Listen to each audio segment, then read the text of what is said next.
Hey guys, welcome back. So I've been thinking a little bit about a new series that I want to do where we talk about ways to garden for new gardeners. So I know a lot of us have been in the game for a while, but this is more for people that are looking to get into gardening and alternative solutions, from low end to higher end options that you have. So today I wanted to talk about containers. So we're going to be starting our seeds soon, and gardening can be so expensive, but it can be affordable as well. But there is some startup expense with it. So I wanted to talk about some different options you have when starting a garden, what's good, what's not so good, what works, and what just doesn't work. So when you are looking to start seeds, usually a lot of people will go to Walmart to look to see what they have available in terms of seed starting. And right now is a great time to go to Walmart because they typically have these things on the shelf. If you're a new gardener, this isn't a bad thing to use. It's usually like this. This is a used one. I don't have a brand new one, but you can readily find them. What they are, they have the actual cells that you start your seeds in. They're not real thick, and you can see quality-wise, they're not the best. They can split. This is an older one, so I already used this for a season. These are typically good for, 1 to 2 seasons.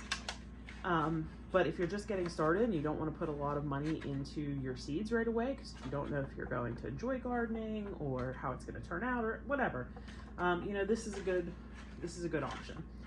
And it's probably about, usually they're, I want to say $5 or $6 at the store, so inexpensive. So you get your seed cells, which there's 2 of these. I just have this one cut. You get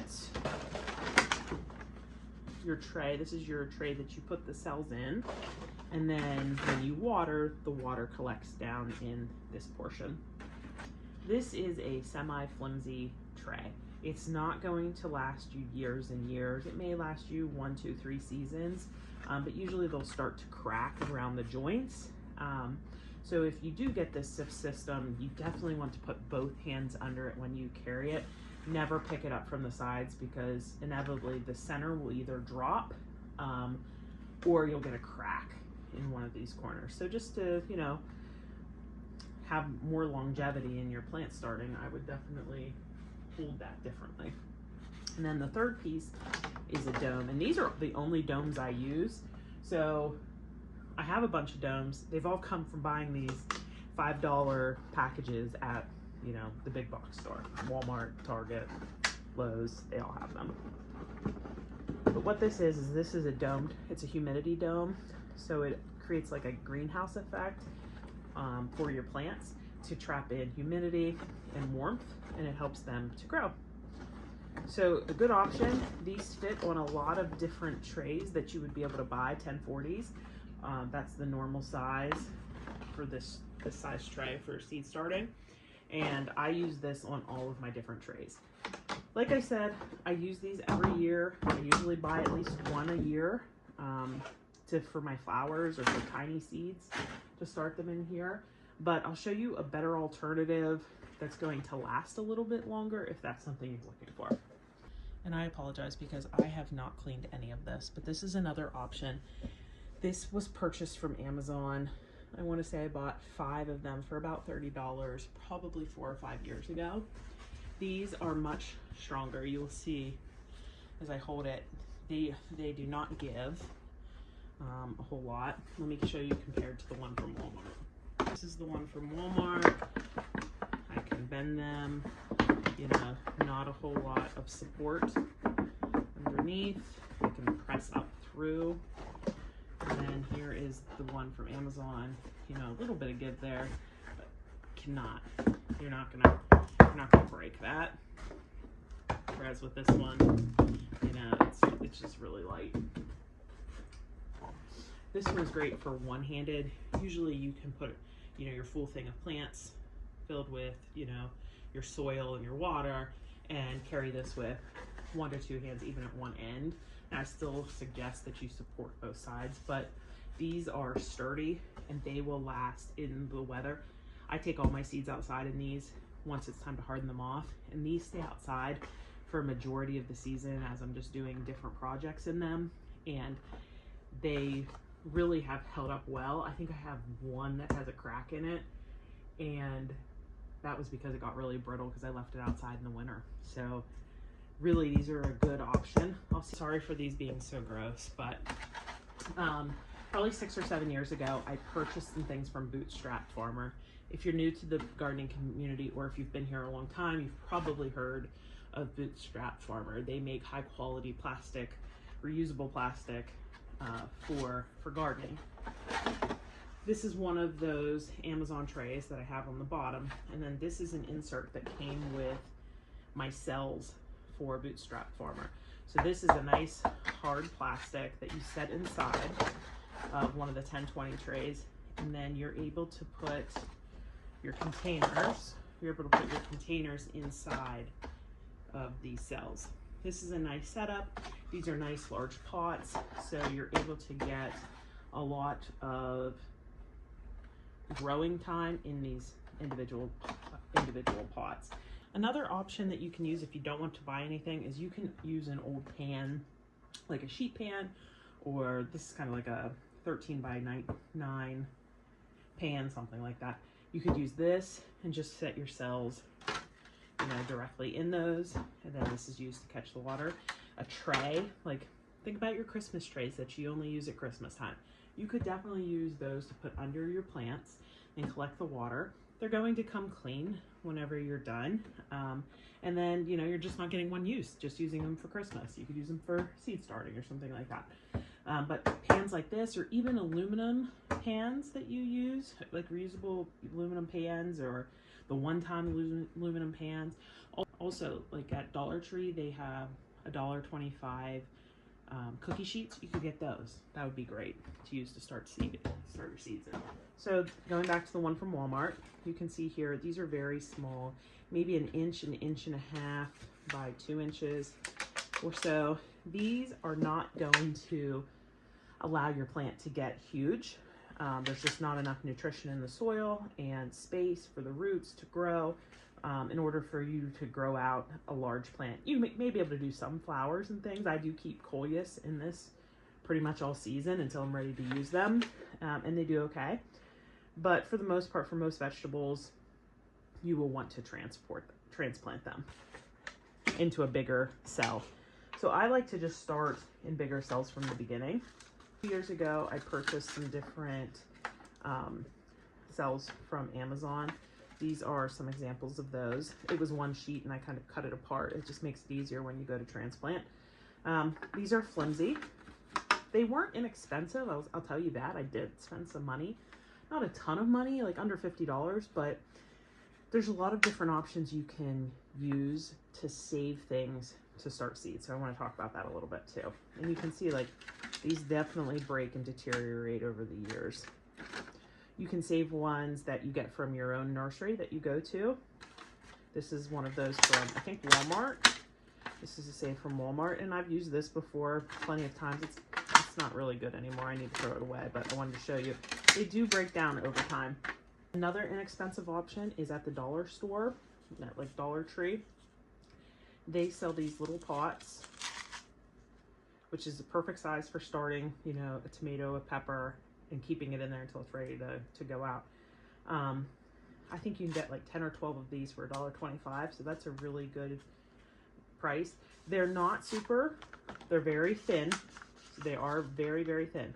But I used these the last 2 years. These are ones that I used already for 2 seasons, so this will be my 3rd season using them, and they're still working great. So this is an option, inexpensive option.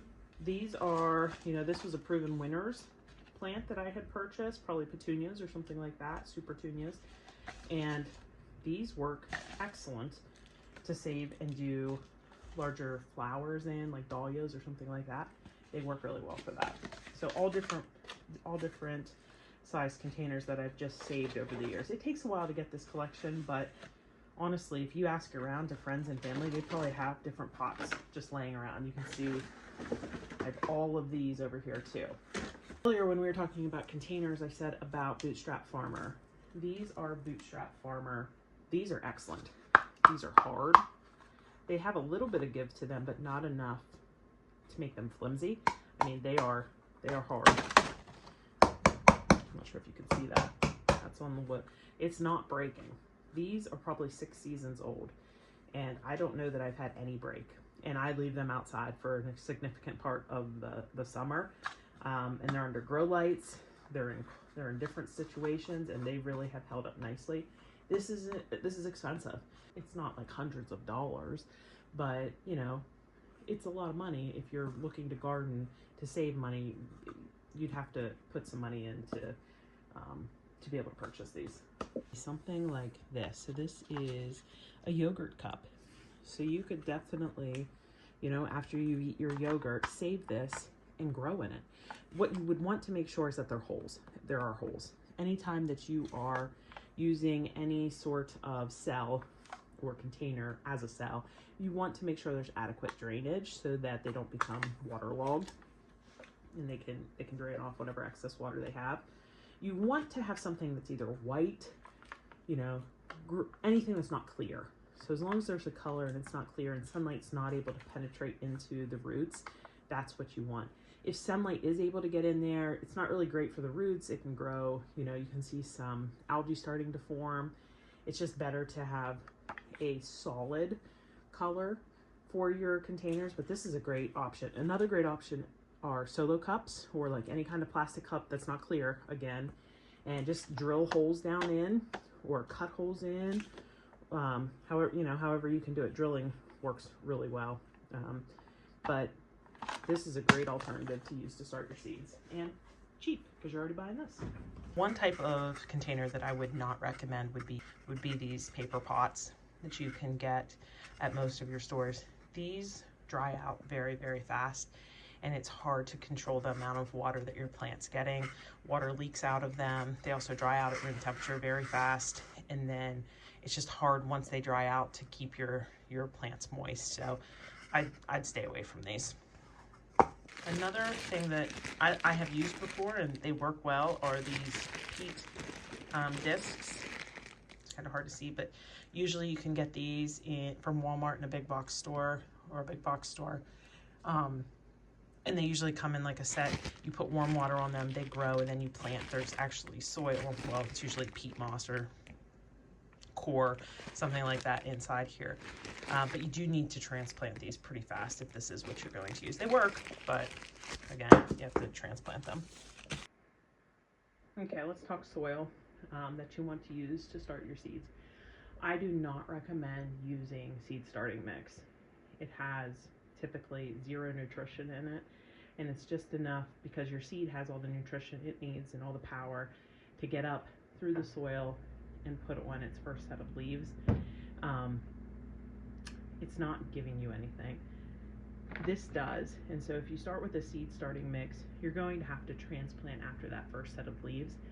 But if you use something that a potting mix that has some fertilizer in it, it is going to give you a longer use out of that first initial cell that you put your plants in. So I like Black Gold. It's what I use every year for the last few years. I like the natural and organic mix with fertilizer. If you look back on my channel, you'll see last year I did a on accident experiment where I found out that I had the seed starting mix and then I had the potting mix, and these plants that I started in this grew, oh my gosh, if you go look at the results, they're so much bigger than the ones I started and kept in the seed starting mix. The seed starting mix was getting fertilizer too. I was giving it liquid fertilizer and this still outperformed it. So I really like Black Gold. It is a little pricey. This bag is an 8-quart and I pay $8 at True Value for it. You can definitely get cheaper options. I think what I'm going to do this year is try to find like a big two square foot bag of Black Gold. They don't sell it in a lot of places in my area, so I may have to go with a different brand, and I'm okay with that. I'm not against a lot of different potting soils. I say use what you can get. If you can only get Miracle-Gro, get Miracle-Gro. I would recommend to get the organic Miracle-Gro personally, but you know what? Get what you can get. That's kind of what I say. So, but I would use a potting mix. Okay, so the next thing I wanted to talk about were lights or lighting for your plants. You'll see on like TikTok and different places right now, they're advertising lights kind of like this that have like red or blue. Like these lights will emit like red or blue light. I think you can do white with them too. I purchased these years ago and I use them. I just never took off the plastic, but I use them. They're good for like maybe one established plant that isn't getting enough light, but this is not what you want to use to start your seeds. It just doesn't give off enough light to create plants that are healthy and not laggy. If you're doing, you know, a lot. If you're doing a couple seedlings, sure, this might work. But I wouldn't, this isn't what I would invest in because they're expensive, and I'll show you what you can get for pretty much the same price. Here I have a shop light. You can kind of see underneath what it looks like. This is from Walmart. This is a 5,000 lumen shop light. At the time when I purchased it, it was like $19.95 or something like that. I'll link it below. I would say it's probably in the $20 range now. I haven't looked, but I'll let you know what the price is. This light is also a shop light. I think I got this one on Amazon. This might be from Walmart too. It just might be their newer version. I'm not sure. Same thing. And then I also have shop lights that look like this, and they're from Amazon. You can see all my different succulents under here right now. They're doing great through the winter. You know, if I needed to buy new lights, I definitely would not purchase a lot of these gimmicky plant lights that they sell. I mean, some plant lights are really good. You can go probably on Growers Supply and buy extremely expensive grow lights that are probably really good. But these for 20 bucks work great. What I have these on, as you'll see, are these racks that I get from Walmart.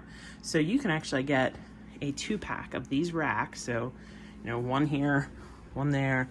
There's 1, 2, 3, 4, 5 shelves on them, and you can get them at Walmart for like under $60 right now for 2.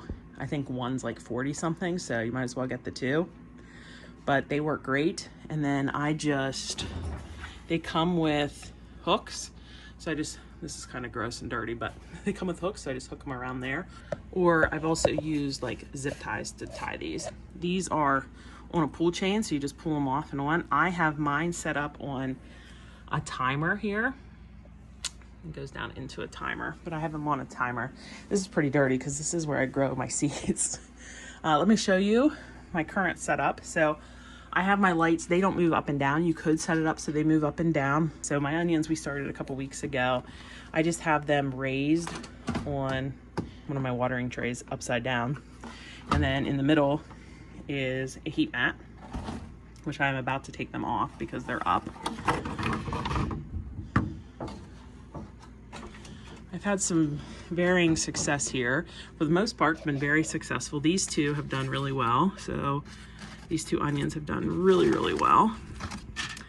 And then this one came up a little bit later. This is my Alyssa Craig. And then these just haven't done so great. That's why I was leaving the dome on as long as I had.